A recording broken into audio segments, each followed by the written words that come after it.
I make drawings, I make collages, and I've been doing this for over 35 years.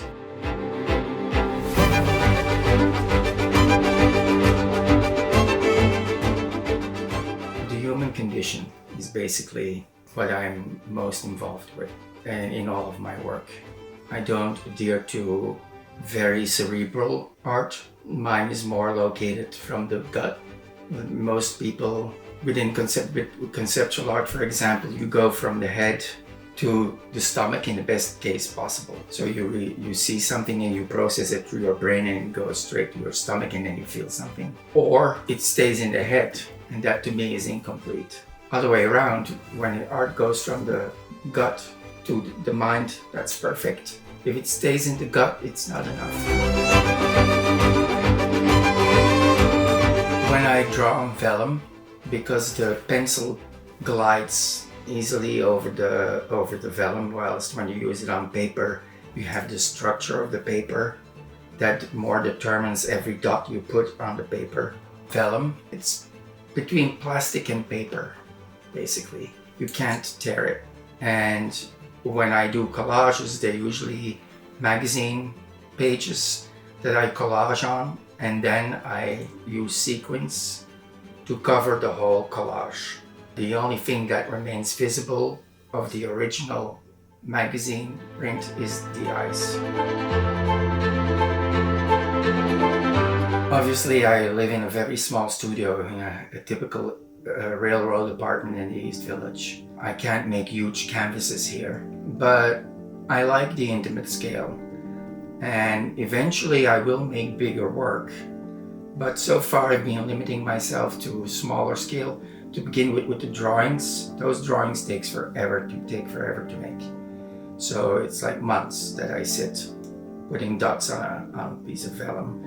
And the problem with this is that I love making my drawings, but at a certain time my hand really gets painful after dotting for hours on end. And then I need to do something else. So I usually use my collages then, and that goes a lot faster. By placing the sequins, I'm doing the same thing as placing a dot. Each sequin is basically a dot. So I continue the conversation, but with bigger dots. I moved here in 1997 from a small country called Belgium, and it's incomparable to what New York is.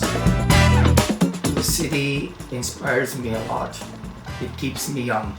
It's very energetic, and you have no time to just walk slowly on the sidewalk to have a nice walk, because people will run over you. So I like that a lot. There are so many art galleries. If you start in one gallery, by the time the month is over, the first gallery you visit has another show up. And so you basically can keep watching art as much as you like. A friend basically brought me over here. He had an art gallery and he said, I think you should leave Europe and come here. And I did.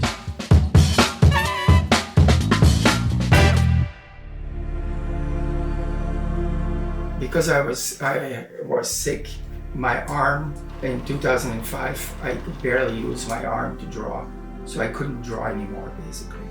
And my friend Hudson, who used to run Gallery Feature, he passed a few years ago. He told me, well, why don't you start your own gallery so that you stay connected to the arts? That's the reason why I started an art gallery, because I couldn't draw myself anymore. And that only changed in 2019, that I could pick up my pencil again and work for a couple of hours and then stop. And slowly but surely I was able to build it back up. Art is the most important thing in my life. And when I speak about art, I mean the arts. That includes literature, music, dance, filmmaking. The arts in general is what keeps me going. It is what makes me get up in the morning and unfortunately go to bed at night. So, because then I'm afraid I'm going to miss something.